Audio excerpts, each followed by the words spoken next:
over there. All right, so again, we're gonna look at the demographics of kind of who votes. It's, again, one of the key, if you're gonna be a campaign strategist, you wanna know who votes, how, and why. That allows you to kind of cater your electoral strategy. So you guys are gonna become political scientists today. And you're gonna, study the dark arts of how to kind of win an election here. And again, I want to see how much of this is common sense versus how much of it is like an epiphany for you. A lot of it, should be common sense. So one of the things first, I'll look at a factor and we'll just kind of look at the general trend. And again, one of your skill sets on the test would be to look at graphs like this and figure out what's being communicated. So what's being communicated? What is the trend that this is showing? What do you see, Colby? It is the percent of population aged 25 and over by educational attainment, 1940 to 1915. So I'm looking at educational rates. Yes. What kind of degrees and level of education people get for age 25 and above, and what's the trend? So in general, over time, more people are at least going and getting some sort of college education, and so it's increasing. So I'm seeing an increase in the percentage who are getting a high school, some college or above. Yeah. The amount of just high school is going down. The amount of some sort of post-secondary kind of education is going up.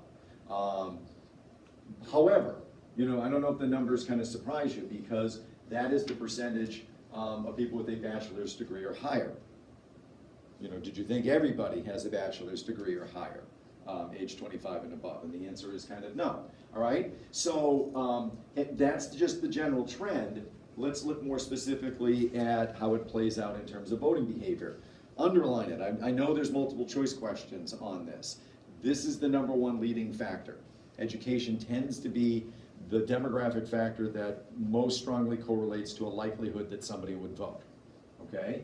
What we see is, more specifically, the higher the level of education, the higher the probability is that you're going to vote. Does that make sense? Right? On some level, with education comes an education in your civic responsibility, right? But what we also see is that the groups that have that higher level education tend to vote Republican. Is it because of education, or is it maybe because of a correlating factor? What do we know with more education? What else goes up? The higher your level of education, more money you have. Typically the higher the salary you have, the more money you have. And voting Republican, with a certain, and again, I'm going to do big broad brushstroke with the parties, keeping in mind, that I'm going to apologize for that. And we all know that with each person that, is a Republican, or each candidate, they may have some nuances to this. But in general, the fiscal conservatism of the Republican Party, where they just passed a massive tax cut. So that's, again, you see why I have to qualify these things. But in general, historically, looking to kind of lower taxes, the massive tax cut was in keeping with that. But where did the money come from? Did they add to the deficit? They're usually kind of conservative on the deficit. In general, they want to cut the social welfare programs down. So again, it might be, that might be kind of a reason for it. What you also see, though, is this kind of odd flip, that once you get to like the doctorate level, people with doctorates tend to vote Democratic more. And you could kind of argue that the university system is fairly liberal, and they've been indoctrinated, inculcated, brainwashed, right?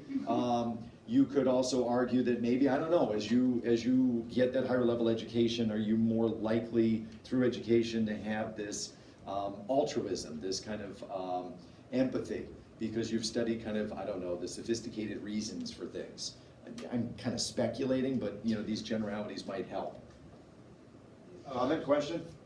No, I was just saying, you mentioned being more democratic after you go to college. We all have that one uncle you only see at Thanksgiving that says college turns you to a bleeding heart version of yourself. Yep. There's definitely that stereotype that's definitely. So let me let's address this. Although I address it later in political parties. Where do you think your political identification comes from? Opinion. Your parents, right? Where does your religion come from? Where do your values come from? So the question is, is a liberal institution enough to override, the values and beliefs that you've been kind of taught at home? And there have been some studies that indicate that A, no, people don't get as brainwashed as they think, and B, yes, universities tend to have a kind of a liberal leaning, but not all of them are the same, and some not as much as you think. Where did the college Trump went to, his alma mater is famously conservative, Liberty University? Was he Liberty? Yeah, because he did like a speech there. We're gonna see kind of the evangelical, I'm trying to think, I have to, I'm gonna fact check before I say things on tape, but I feel like he's had I got you. more prestigious kind of graduate level work. All right, so again, if we look at this chart, what you're going to see is with the blue, they're going to kind of break it up according to age level, and it basically says regardless of age level, what trend do you see kind of happening? High school dropouts or people that don't graduate usually vote much less than Yep. people with some sort of college. Yeah, so the regardless of age group, the populations within each age group, when you have a high school degree or that's it, you're gonna vote less. When you have a bachelor's degree or so, you vote more. If you're curious, this is kind of how it played out in the 2016 election, where, the trend is there still. I don't know if it's as pronounced as you might expect, with, Trump capturing 51% of, 51% of his voters had a high school degree, or less, some college, and you see Hillary Clinton getting a bigger share of the college graduates and postgraduates. So the trend kind of plays out there. What do we find? He started at Fordham. Yep. And then transferred to Wharton School of Finance and Commerce at the University So of Wharton is a Pennsylvania. very famous business school, and I don't know if there was some work at Liberty, or I know that he's got. How there was that time where a lot of seniors were graduating last year, and famous people who had gone to Yep. college were giving their speeches.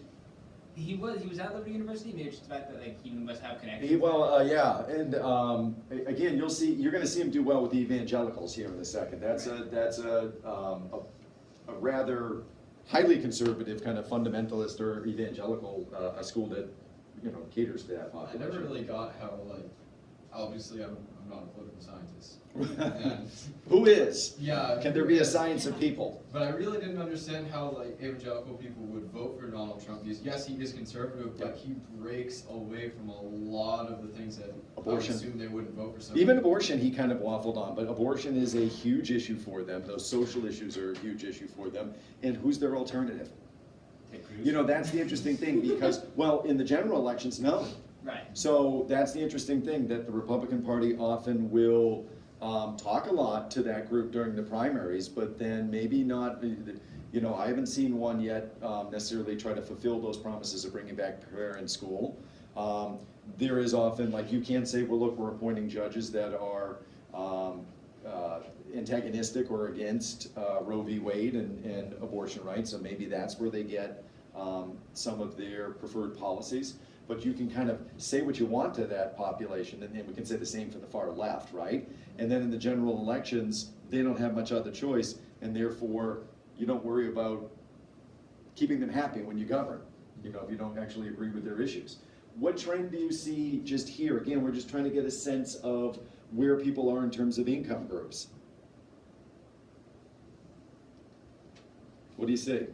Whoever has the most money is usually the higher vote. No, not necessarily in this one. I'm just setting up general demographics, but you are right about that trend. You're going to see that maybe on the next couple of slides. I was reading from the notes. I think. What do you see in this? What's the trend between low income and high income, fabulously wealthy? The lower income is voting more. No, I don't have voting percentage. There's no voting on this at all. Teachers really wants to talk about. Angela, what do you say? The most of our people are at the income of 50,000 to 74. Most of our people are, depending on how I look at the numbers, are low income to poor, Yeah. or, do I start to call this middle income? 50,000 isn't quite middle income, right? The top earners are of a smaller percentage. The super wealthy makes up a small percent in our country. We all have the belief that we can get to this column, right?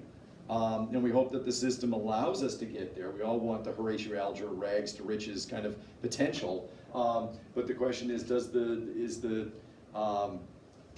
would the system actually allow? Are we willing to kind of deal with the inequity of the system for the potential of getting to be fabulously wealthy? That's the trade-off most of us seem to be willing to make, right? Okay, so now we get to Tate's trend, which is, yes, the higher the socioeconomics, the more likely that you're going to vote. Union workers are kind of an exception in that they tend to be of the middle class kind of bracket, yet you have a very pronounced turnout. In part because maybe they're similar, in that they're trying to protect things. The wealthy are trying to protect wealth, and that's, you want to talk about motivation. That's if I got to go to the polls and you do, like, most voting is where people vote their pocketbook.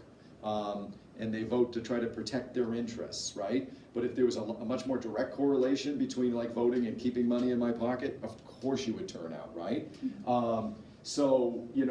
The wealthy have a lot to kind of protect, and union workers have a lot of kind of benefits and protections they're seeking to kind of protect. And I think being in a union kind of teaches you that collective responsibility as well. There's a mindset that goes with it, right? So, this is not kind of surprising. So not only do the people with more money tend to show up more, they tend to vote more Republican. And it comes back to, like I said, a lot of those pro-business, pro-income kind of policies. Whereas the Democratic Party tends to kind of, again, broad brushstroke, but as you're trying to figure out your political ideology, do you have faith in the private sector, and do you feel like the government that governs the least governs the best? Or do you believe that, in a lot of ways, as many pros as the capitalist system has, it has winners and losers. And, the prospect of a bottomless kind of, potential with the capitalist system leads you to want the government as a safety net. That you see it as the most effective way to provide for, the people that, are below a particular threshold in terms of income.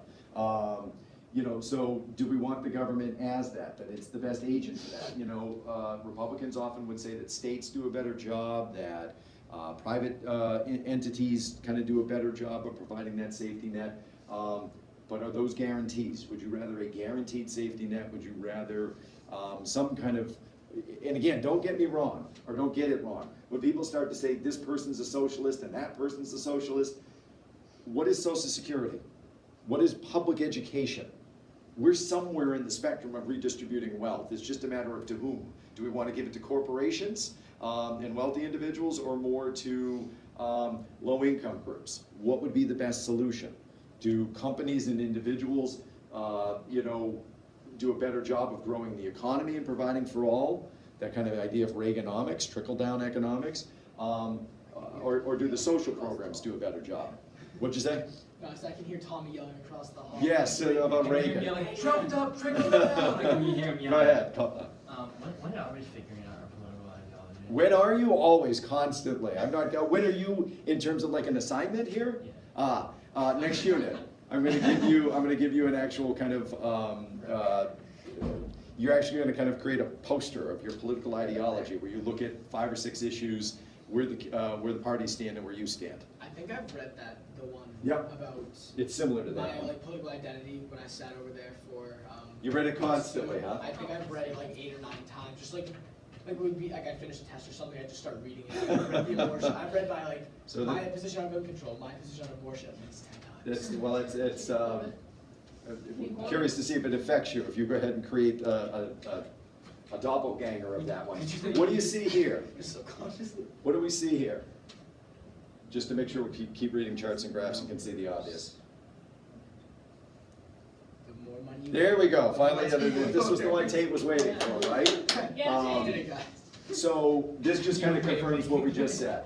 again, if you wanna see it, play out in 2012, 2016, notice the blue block is bigger there for those less than 50,000. And then the colors start to flip as we go with higher income, okay? And this just kind of created two income groups. Notice again here, you've got, again, lower income groups voting more for Clinton versus Trump, okay? So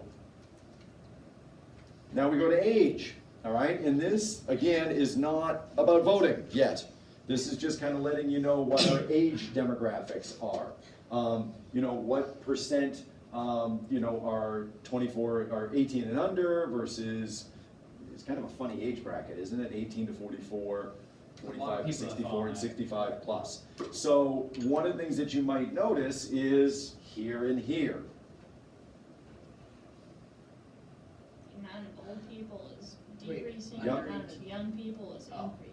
Right, so the. There was no voting The date. bottom is 1960. What's that? The Oh, yeah, bottom is no, 1960s. Yeah, there's a number of Yeah, young so it's people actually that's reversed, right? Opposite. Yeah.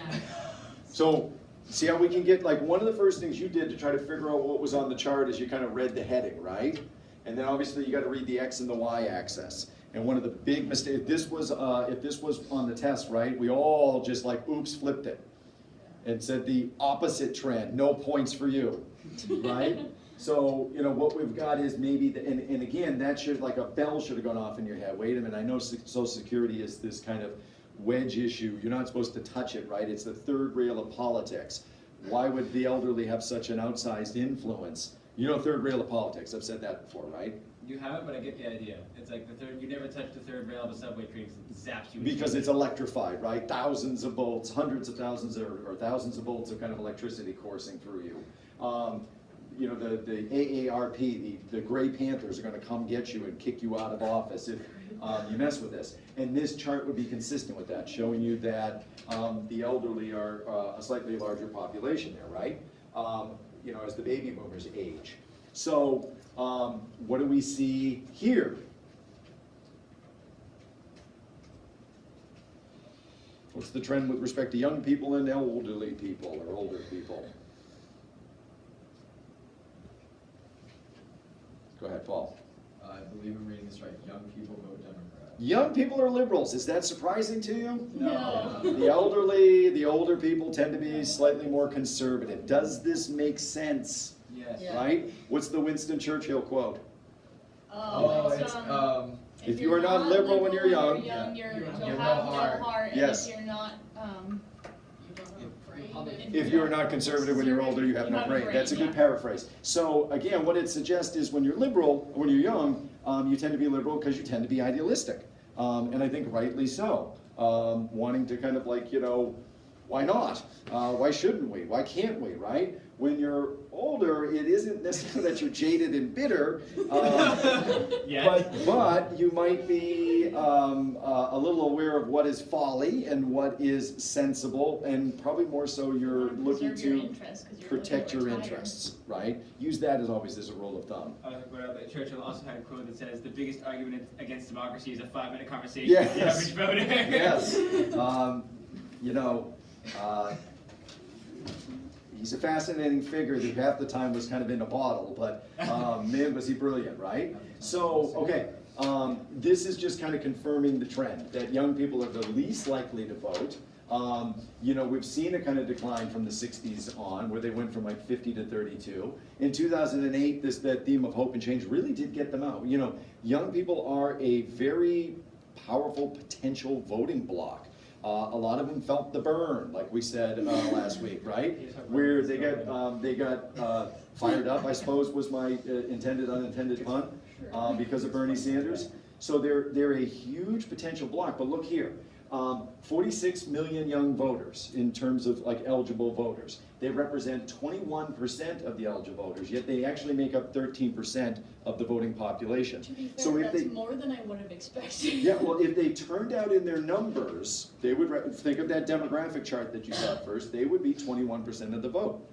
Might force politicians to kind of cater more to their issues.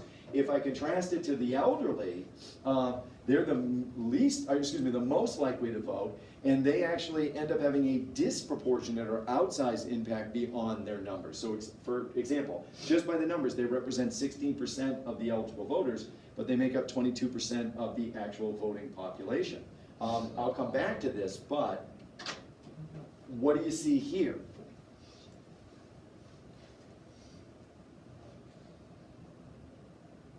You want to see its impact. Young people don't show up in their numbers. What's not going to them? Money. Money, right? This is a more simple construct. The per person spending, per capita spending on children and the elderly, albeit in 2008, by the federal government and the states, certainly, and again, is this a more, I mean, we're talking Medicaid, we're talking Medicare, we're talking Social Security. By design, that's These are, already a lot of money. there's kind of bigger needs maybe, but you know, what would we be spending on you? Half of that. No, what's your biggest driving need? You don't need necessarily, like, if you're low income, you need Medicare. College. Education. Or Medicaid, you need college, you need education. Would you like a little more money to go to that? Yes, Yeah, that'd be please. nice. Yeah. Would it be nice to have a publicly funded university Thank you, system? sir. May I have another? So you mentioned like the young vote, like how that's not happening. I hate you. There was a Animal House kind Animal of, House, yeah.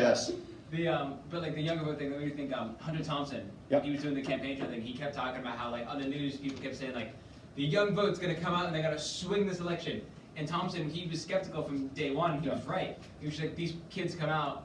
First, they don't come out in the numbers that they want, and they wind up voting along their parents' party lines anyway. So Right. they just get absorbed into the voter block. Right. And it doesn't make any difference. So I mean, hey, look at how you guys prepare for exams. You talk a lot about exams, and like, oh, I got to study it. Look at all the work I have to do. You do very little work sometimes, right? You do more kind of talking about it than you do actually kind of following through. And that's In youth, some cases, right? that's different. Just got So again, what we see is the elderly tend to vote more Republican. You know, that kind of, again, is in keeping with what we've just said about liberal versus conservative. What troubles me sometimes is Social Security. Could that potentially be a wedge issue? Because again, you know, that is a government entitlement program, albeit people pay into it. And ideally, you know, if it were working in an optimal manner, what you pay into it simply kind of comes back to you. But we've simply kind of mortgaged that down the road, where this is not entirely a solvent system because of the way we've structured benefits and the way we've structured payments. So we're always kind of in debt with it in a sense. And there's always worry that it will become financially unstable. So do we want to push retirement age up? Do we want to push benefits down? Do we want to privatize it? And that scares people to kind of say, let's not make it necessarily a guaranteed retirement benefit. Let's make it more based on the private sector and the stock market. And you know, the stock market, you could be sitting in Fat City with the stock market, but you could also have zero, right? So that typically scares people. Why isn't this more of a wedge issue? Because Democrats seem to be, they're the ones talking about putting Social Security in a lockbox. You don't touch it. You know, I guess what I would say is that, you know, it can be a wedge issue, but it's one that the elderly seem to be somewhat evenly divided on. And it doesn't seem to necessarily flip them universally to the Democratic Party. No group is a monolith where you can simply say, because this issue, they all feel that way.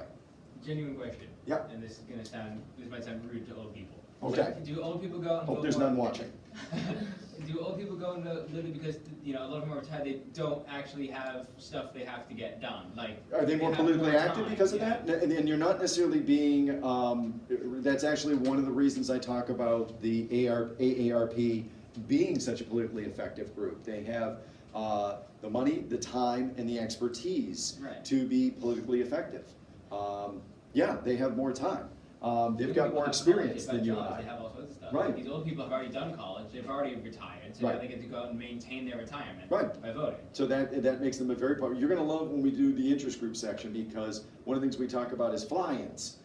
This is where members of a grassroots interest group fly into DC and start knocking on doors. Right. Congressmen and senators' doors with talking points. They have the time, the expertise to do that, right? So, again, here's some, charts and graphs that back up what we've been talking about in terms of, with age goes higher voting rates. Again, you should be able to decode it. Sometimes they look a little more confusing because this kind of does an inverse where we're looking at eligible population versus voting population. So, what we're seeing is here are their numbers in terms of percentage of population. Here's, are they outsized? Do they have an outsized kind of effect in terms of their actual turnout, or are they underrepresented? And that's why it explains that mirror image. All right, I don't have a lot on this, so I found, what I did my own editing. That's my own meme, I suppose. It's one of the factors that they talk about. We tend to be a fairly transient population. I think the average person moves like 5 to 6 times within a lifetime. What this simply suggests is that when you do actually have ties to the community, when you're more likely to stay settled in a particular place, you're more likely to vote, because once again, what did we equate voting with? If I'm settled in a particular place, like we knew that education and income get people out because they're protecting their interests. What about here? You're settled in a particular place, right? Yeah, so kind of same thing. There's a kind of a general rule of thumb. And married is another way of kind of saying settled, I suppose. In that you're in a marriage that, again, you wouldn't necessarily. I'm not going to equate it to moving, but it is this idea of kind of having ties to someone and protecting interests, right? So marital status does play a role, and I don't know if that's of any significance, but I like the bold people who would say other. not your business, right? Yeah. It's interesting, again, how far they're going to drill down on some of these questions, and again, those pollsters and those people that use those demographics. Like I said, it's a dark arts. All right, here's something earth-shattering. Party identification plays a role in how you vote. What? Yep. Yep. Something.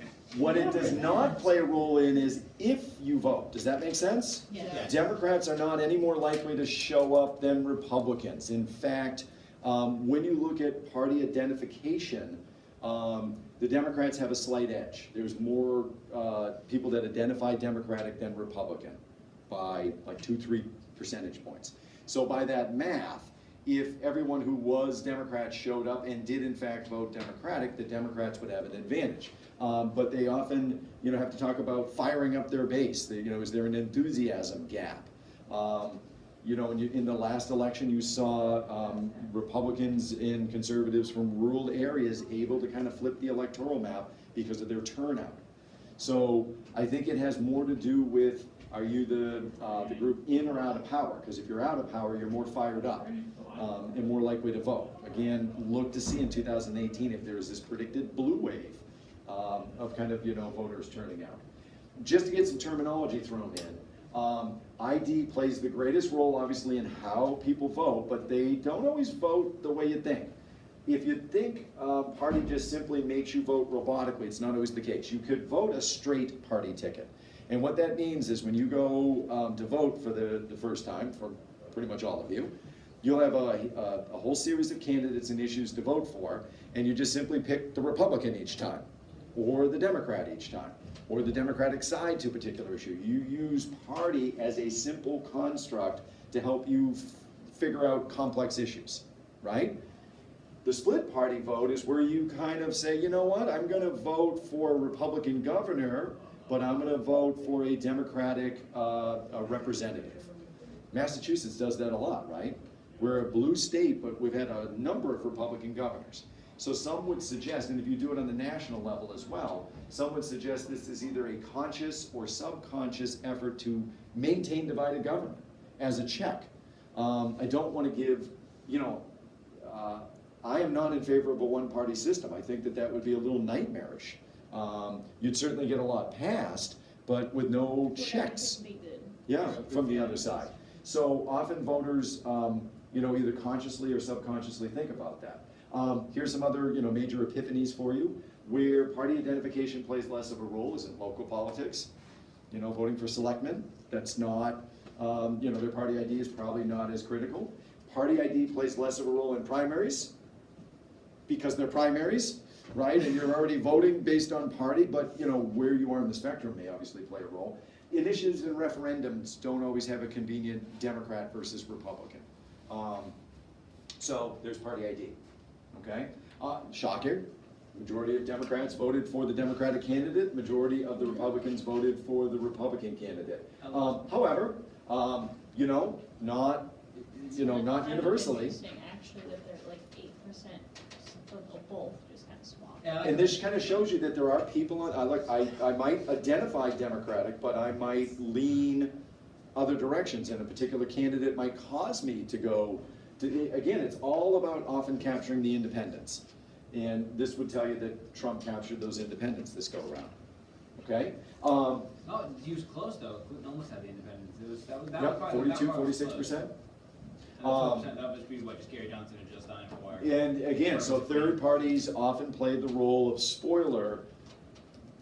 Ultimately, what they're trying to do is get their issues heard and get their issues adopted, but they can play the role of spoiler.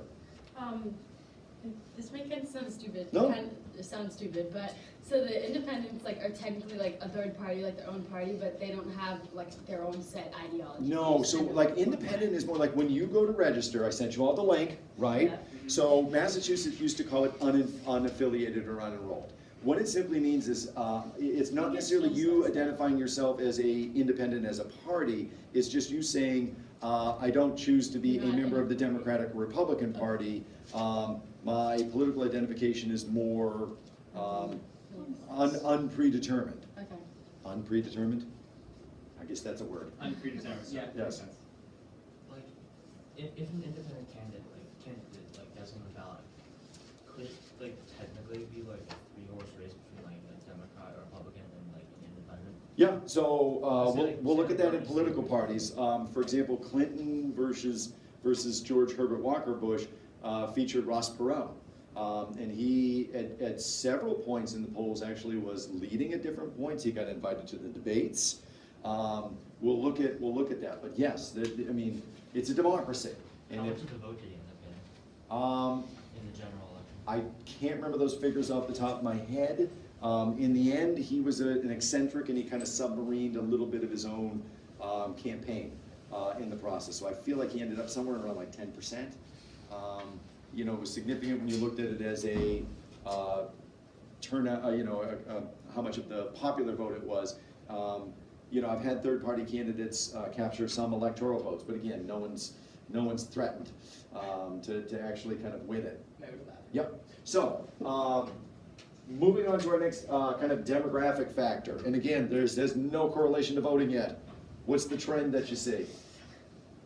We'll kind of focus here in the United States with the obvious one. A lot of Christians. A lot of Christians, right? Christian being the umbrella term. There are three branches, right? Protestant, Catholic, Orthodox. Yes, good. Protestant, Roman Catholic, just to kind of specify a little bit more in the Greek or Eastern Orthodox. And that, you know, when they formed the 13 colonies, that was largely kind of Protestant migration. We had Catholic migration as part of the second wave of migration. You know, there are percentages of people of the Jewish faith and, Muslims who follow Islam and the other kind of, religions there, but that is predominantly the makeup of our country. It is, decidedly kind of different than the world, which I don't have up, but you're gonna see that we've got more Protestants than Catholics, and Europe has more Catholics than Protestants typically, and the numbers are a little more. Definitely vary depending on the country. Yep, and the numbers of kind of the Jewish and Muslim population, depending where I am, certainly jump up. Ross Perot won 19%. 19, thank you. I love that I could get fact checked in real time. I was around 10 and I needed to get to 19. Go ahead. And then we look at the world map, like, although we only have like how many, with the percent of Muslim population, like not even 1%. Right. But on the world scale, it's the biggest religion Right. in the world. Or one of them. Second biggest. Second biggest. And What's the first? Christianity. Christianity's the first, but it's like 34% to 22%, and watch my fact checkers go. Here we go. All right.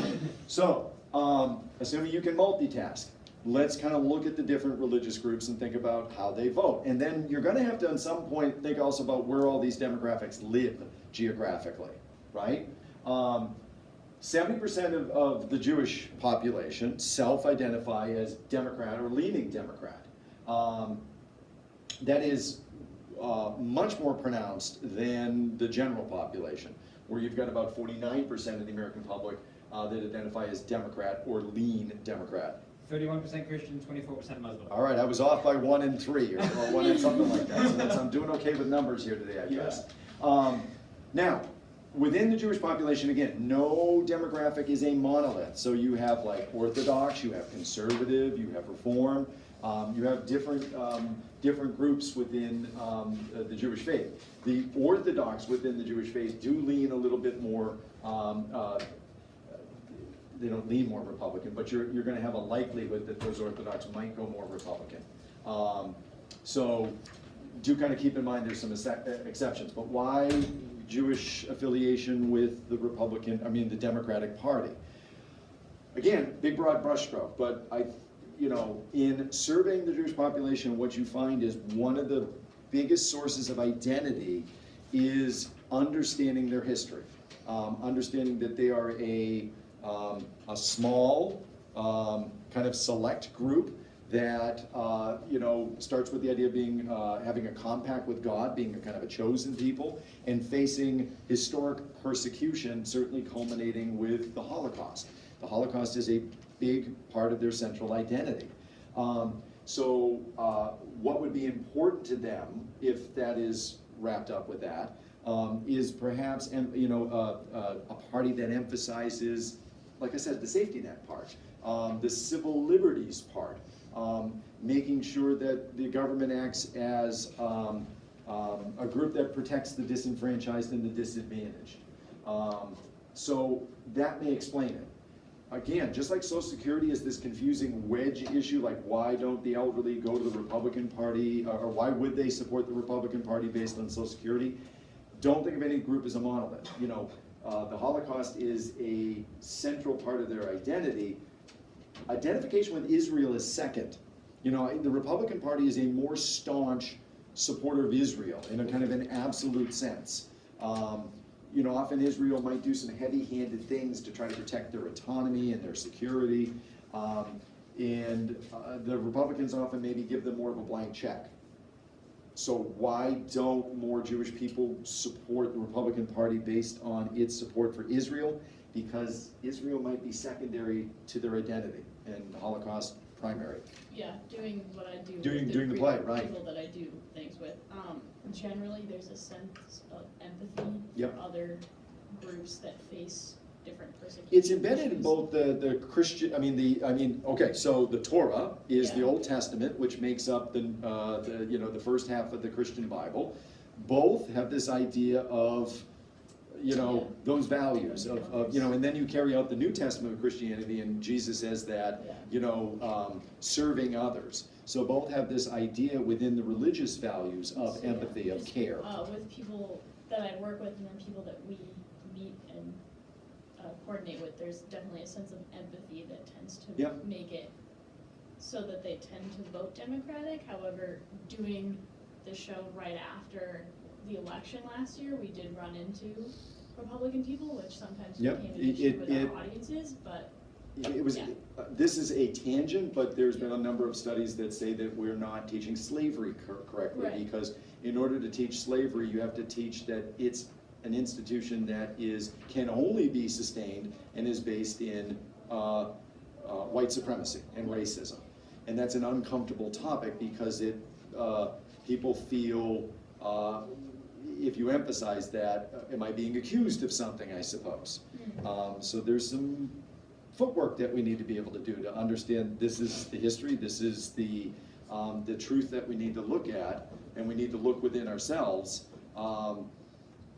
but do it in a way that I guess allows people to self-reflect, and hopefully you don't have that negative backlash. Right, like just talking about how a lot of there are Jewish people in America that aren't as connected to Israel, there's still there might still be that connection. Right. I have a friend who there's that birthright trip to Israel. Yeah.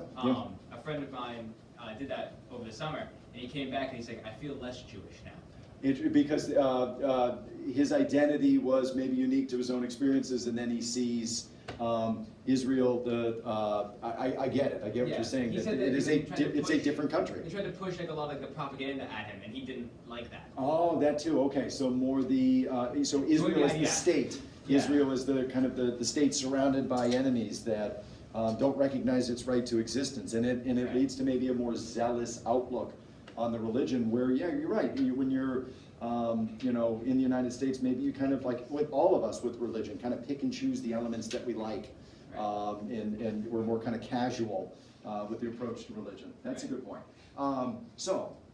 Without going too much further on that, maybe coming back to your point, how do you teach the reality of event without necessarily there are people that maybe need to reflect on white privilege, Yeah. but reflect on it in a way where we just have to think consciously about this and not necessarily feel like it's a condemnation. That was the biggest thing when the show went to Germany, is that was their Yeah. when we. It's an understandable Yeah, backlash. so when- No one. when- The worst thing that often you can. Is I point gotta out their own be careful flaws. with this. Like the worst thing. Yeah, But people have a visceral, a gut reaction if they're called racist. yeah. It's like it makes them feel like you're saying the most awful thing to a white person, I suppose. So that is, if you want people to reflect, you have to kind of think about that defensive posture, and you just have to think about getting people to think about, well, there's all kinds of different forms of advantage. And certainly this is one that we should reflect on. I could name 1,000 other things that give you advantage. And you don't necessarily feel guilty about those other ones. This is one that you do, I guess. All right, way too much of a soapbox for something that's also being recorded. So here's Catholics, and we've already kind of stressed some of that they tend to vote more Democratic, and like we said, because it's often embedded in the religion. Again, Christ's teachings, the idea of helping out the poor, the needy, think about Christ's, Sermon on the Mount. What I want to do stress, though, is that Catholic identification is not just within the religion, it might be economic as well. The first wave of immigration is Protestant. Those are the crazy Calvinists / Puritans, us. that get on the boats, right? The second wave is from the eastern, more southern and eastern kind of European countries that have the Catholic identification. So what you have is, Italy, Germany, Ireland, and they're often coming as part of that second wave for the opportunities in the Americas, or in America, for wealth, right? So it could be cultural, it could be economic. But what you're gonna see over time is that, that second wave of immigration, what's funny is they faced a lot of racial and ethnic discrimination when they came over. There was the famed kind of reputed Irish need not apply signs. You can debate whether they existed or not. They did. We know this in the Right. That is true. We proved it in Mr. DeFranco's class. But it's true of these other groups. But what ends up happening is the disenfranchised eventually become the franchised and the dominant ones. And maybe, if we scour everyone's ethnic background, they were once the ones that were being discriminated against that are taking the hardest line against new immigration. And Weird how that works. yeah, so at any rate, this is a long way of saying that this group may have eventually become more incorporated into the U.S. system, more economically stable, and maybe they pivot to the Republican Party as a result. That there's a century of kind of Catholic integration. Does the issue of abortion also explain maybe a Republican swing? Because the breakdown today is, maybe more 50-50 where Catholics are. Does the Republican kind of, stance against abortion and wanting prayer in school explain that? Yes and no. Because here's the thing. A person's religious identity is not always in keeping with where the church is, I guess, if this makes sense. In other words, the church has a very conservative position on abortion and prayer in school and those kind of things. Most Catholics, they come somewhere down in the spectrum. There are a good number of Catholics that are, you know, take a more middle of the road approach, I guess, with abortion. You know, and you'd have to go Catholic by Catholic to figure out where they're at. So keep that in mind. Don't kind of like know the trends, but don't assume just because a person is of a demographic, they're automatically going to vote a particular way. Test might look at exceptions. You know, just to kind of show you another disparity here, white Catholics were more likely to support McCain in 2012. Latino Catholics more regularly are supporting the Democratic Party, although the Latino Catholics tend to be much more Catholic, especially when it comes to abortion. So, interesting conundrums there. Question? Did you have a hand, I thought? Nope. Nope, okay. Protestants? Republican. Republicans, right? And again, if I've done a good job in teaching you the Protestant Reformation way back when, you know why. Because you know, you're going to see how do I achieve salvation? Well, faith in divine grace alone. I don't need the church. I can do it through kind of personal meditation and reflection. That emphasis on individualism might play with the Republican Party, right? The Protestant work ethic, the idea of idleness is wickedness, and you should be working all the time. Again, might be, in big broad brushstroke, there's my caveat, might be more in keeping with the Republican Party in terms of not supporting certain safety net programs. Again, big broad brushstroke, because it's not like the Democratic Party supports idleness. I don't think that's how they see their programs, as simply a handout, and a self-perpetuating handout. I think everybody would like to help people get off entitlement programs and programs of need, but big broad brushstrokes, because we got to explain it somehow, right? Republican position on social issues played well. We'll come to your evangelist here in a second, Colby. And Protestants are part of that first wave of immigration, and therefore there's an income factor, right? So here we can see it all play out in terms of those numbers. The same as evangelical? Do they function the same? Look at so evangelical is within the Protestant faith, but again, the Protestant, by some measures, there's like 6,000 different Protestant groups, right? And the evangelicals are one of them. So again, you got to be careful about generalizing. You know, Mormons are part of the Protestant group. You know, all kinds of different evangelical groups are part of them. So that's an interesting. I think it's interesting. But they have no data for Muslims. On the left In 2016, yeah, it may be just a result of when I pulled this poll. I would think that we can find that easily enough. All right, gender. Women versus men. Guesses? Democrat, Republican? I mean, are they both equally likely to vote? Both equally likely to vote, but. I think women. Depends on, like, you know, just like we're gonna see a blue wave, do you think you're gonna see a heightened turnout for women? Probably. Maybe, yeah. I mean, there's a number of issues that may explain some of that. I know that it wasn't as big of a deal as people would think it would be on the last election. Yeah, so what you would see is, in the last election, you would think gender on some level is this, more so than anything, you know, one of the issues that is the easiest to kind of perceive as a gender wedge kind of issue, I suppose, is personal choice, legislating kind of women's biology.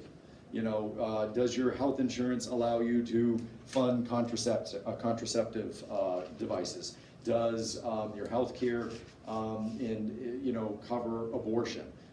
If you are low income, should it cover abortion? Do we treat all kind of medical issues the same? So I think that you can see that is easily a wedge issue. And then certainly sexual harassment is one that we're beginning to see, we weren't seeing this issue the same. Men had blinders, obviously, kind of on to a lot of what was going on, and there was maybe a permissive approach being taken. And so that issue is obviously a wedge issue. Income equality, obviously, probably a wedge issue, right? So in looking at those issues, you might think, okay, what party would be more likely to kind of get female support versus male support? Am I unsympathetic with those issues as a male? Am I immediately like, anti all of those things? So no, you gotta be careful there. And could other identities play a more dominant role, like income, like ethnicity, and override? So what you'd see, for example, is African American women really predominantly went for Democratic candidates. White women, more likely to, not necessarily more likely, but they kind of followed the trend of white Protestants. And you'd see bigger turnouts for them for Trump. What have you found out? So, the Council on American Islamic Relations polled more than 2,000 registered Muslim voters and indicated I'm gonna go on the record and say, I'm gonna guess Democrat.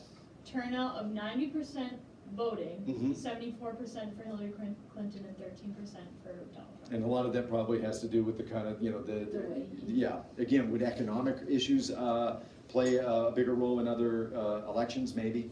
Yeah. Other demographic factors. So, at any rate, this was my gender breakdown, by the way. So you see that women are a bigger voting bloc. And we can kind of talk about, in general, maybe what you expected. Women tend to vote more Democratic, men more Republican. You can get even more, I get a little uncomfortable going into this because I don't think it matters nature versus nurture. Have women been more socialized to be nurturers? Have men been more socialized to be, prefer kind of individualistic and, approaches? And does the idea of kind of women as either a de facto caretaker or one that is, by de facto I mean, hey, the kid's sick, dad or mom, and have a choice to stay home. Does it fall to mom more often than not? And it's because of our own how we've been socialized. Environmental kind of factors, and the fact that we're not thinking critically of it and saying why would that be the kind of the trend? My son stepped on a piece of glass over the weekend and he had it stuck in his foot. Guess who he went to? Mom. Probably because I would have dug it out with my fingernails, right? And told him to stop squirming. Is that nature? Is that nurture? Maybe both. In the end, I think, we should think about that, but we're just kind of looking at the overall trends and does it explain why we go the way we do? So again, gender, does play a role. Males were more likely to go to Trump, females were more likely to go to Clinton. Be interesting as you break it down according to the other demographics. I want to get to one other spot, and then I want to try to make sure I leave enough time for some other things. So, what we see here, here are some ethnic, breakdowns. What do you notice that is going to be a projected trend? The population is going to continue to become more diverse. Yeah, we're an increasingly diverse population. We're the majority white population. Its majority is shrinking. The size of its majority. Again, I think the 2016 election was a bit of a wake-up call. There were a lot of people who thought we're living in a post-racial society. And I think a lot of people said, I'm not there yet. That a lot of this cultural change that I see is unsettling. I think, there are people that voted for economic reasons. I think there's people that voted for cultural reasons. Some of the rhetoric had appeal. Something interesting that I see on that is they don't really see the black population growing at all. But there's such a big increase in Hispanic Yeah. domination. Yeah, there's a bigger jump within the Hispanic population than anything, right? That it, a simple construct is to think is there more of a correlation between Hispanics and Catholicism emphasizes big families, There's other cultural factors and things like that, but, and there's also migration patterns. There's more immigration, obviously, from Central and South American and Hispanic kind of countries than, you're just gonna get normal, probably population growth here, as opposed to migration growth. right? So, real quickly, what's the role of race and ethnicity? Whites tend to vote more Republican, people of color, Democrat. Again, maybe it makes sense because white correlates with, you know, again, you're probably also in a socioeconomic kind of category that allows higher education, higher income, right? If you're a person of color, the socioeconomics make higher education and higher income, you know, maybe, again, generalization, but maybe more of a, there's more difficulties that you have to overcome, right? So, again, if I bring it back to those other correlating factors, you know, where you look at the role of government as supported by Democrats versus role of government versus Republicans, that explains a lot. Again, just to give you that caveat though, here's Cuban Americans. And they're their own kind of, you know, entity here. They tend to vote more Republican. That In makes a- sense, How come? because Castro Yeah. was communist, which is more, like, I mean, an extreme version of the Democratic. So you look at, again, the idea of Castro in Cuba, and that has a lot to do with it. Again, Hispanic, like people thought the Hispanic vote would go decidedly to Hillary Clinton because of the wall, because of the idea of calling people from Mexico and saying that there were immigrants coming over who were rapists and criminals and bad hombres. They thought universally the Hispanics would all go to Hillary Clinton, but what you find is some of these people from Hispanic kind of backgrounds have come from systems that have failed communist systems, that have dictatorship of a kind of, you know, communist regime or something similar to that, where there's redistribution of wealth.